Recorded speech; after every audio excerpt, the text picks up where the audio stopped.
Brasil nesses últimos 11 anos seja o resultado de um aprendizado histórico. Todos vocês sabem que eu fui dirigente sindical, fui um ativista do movimento popular, fui um ativista de partido de esquerda, fui ativista da esquerda da Igreja Católica Brasileira, das famosas comunidades de base da Igreja. Fiz todas as greves que alguém poderia fazer no país, eu fiz. Fiz todas as pautas de reivindicação que alguém poderia fazer no Brasil, eu fiz. E quando eu cheguei à presidência, caberia a mim tentar provar se eu seria capaz de fazer tudo aquilo que eu achava que os outros deveriam fazer. Portanto,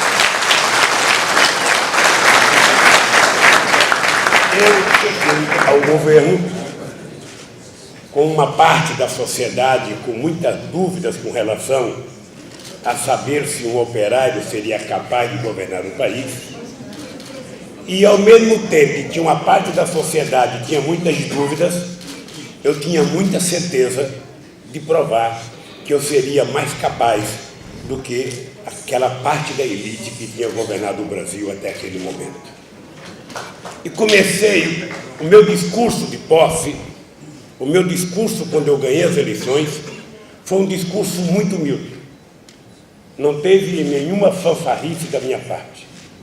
Eu dizia apenas o seguinte: eu primeiro vou fazer o necessário, depois eu vou fazer o possível, e se der, a gente faz o impossível. Portanto, e eu dizia que se ao terminar o meu mandato, cada brasileiro ou cada brasileira estivesse tomando um café de manhã, estivesse almoçando e estivesse jantando, eu já teria realizado a obra da minha vida. Vocês percebem que eu não pensava muito grande. Eu tinha um pensamento daquilo que era o mais próximo de mim. E eu trazia na minha vida a experiência de um retirante nordestino, sou de Pernambuco, sabe, que passou fome. E eu sabia que todas as pessoas podem esperar qualquer coisa. Agora, quem tem fome não pode esperar. Quem tem fome não pode esperar. As Forças Armadas podem esperar o orçamento do ano seguinte, sabe? O Ministério do Planejamento pode esperar o orçamento do ano seguinte, sabe? Qualquer um pode esperar, o pobre não pode esperar. É sagrado a gente colocar ele como tarefa obrigatória. Porque o pobre, ele não está no partido político, ele não está no sindicato. Eu teve um tempo que eu acreditava que a fome, sabe, eu dizia, o pobre tem que passar fome para aprender. E quando eu fui criando consciência, eu fui aprendendo que a fome não leva um homem à revolução. A fome leva um homem à submissão. E o faminto não tem força para brigar. Para que essa política pudesse dar certo,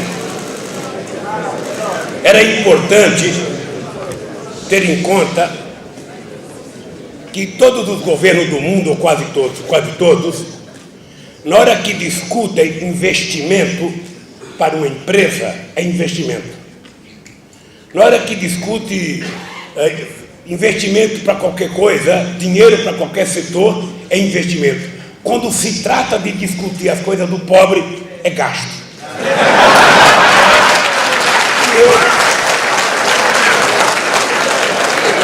Então, na primeira reunião ministerial, introduzi no governo que era proibido utilizar a palavra gasto quando se tratasse de dinheiro para os pobres, de dinheiro para a educação ou dinheiro para a saúde. Quando a gente dá $5 para um pobre, a gente não está gastando, a gente está investindo para que essa pessoa se transforme em cidadão na sua plenitude. Depois, nós decidimos que era preciso incluir a camada mais pobre no orçamento da União para que o pobre deixasse de ser um problema e passasse a ser solução. E eu vou explicar como é que isso aconteceu. Porque no Brasil, antes de nós chegarmos ao governo, o Brasil foi governado por muita gente sabida. Muita gente sabida, com muitos diplomas.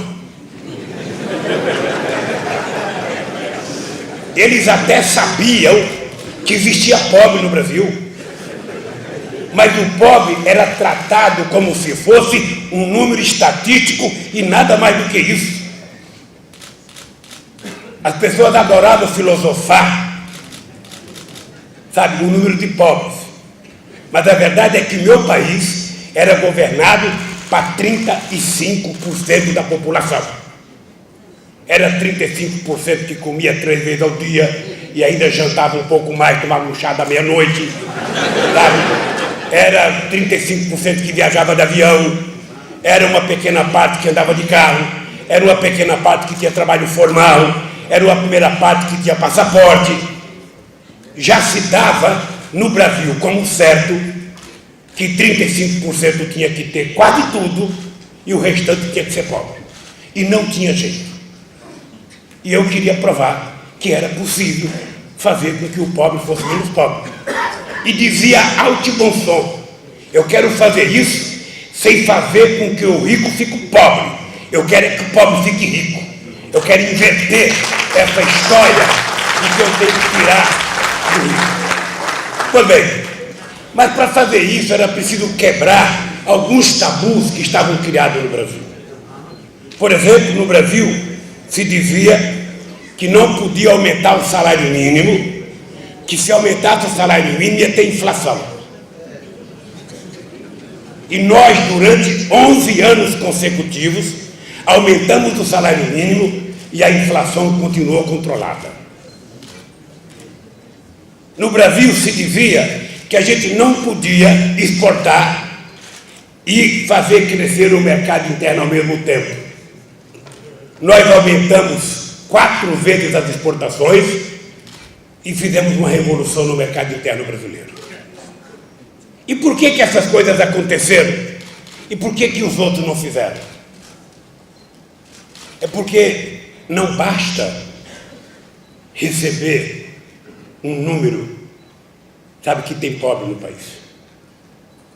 É preciso colocá-los na agenda diária das nossas discussões. E eu dizia, quando é que o pobre vai deixar de ser pobre? É quando ele deixar de ser um problema social e passar a ser um problema político. Quando é que ele deixa de ser um problema social e passa a ser um problema político? É quando ele deixa de ser um ser passivo e passa a ser um ser ativo. Quando passa ou ele gritar ou alguém gritar por ele. Porque o pobre, ele não quer mais gritar que está com fome. Ele quer comer. É mais importante do que gritar que está com fome. Então, o que nós fizemos no Brasil foi exatamente isso, mudar uma série de conceitos e compreensões que se tinha da parte mais pobre do Brasil. E fizemos algumas coisas que vocês vão compreender. Faz 11 anos no Brasil que cresce a renda dos mais pobres. 11 anos que cresce a renda média da sociedade, 11 anos que cresce o aumento de salário dos trabalhadores e 11 anos, sabe, que os pobres ganham uma seção maior. A renda média cresceu 35% da sociedade e a renda dos pobres cresceu 66% nesse período.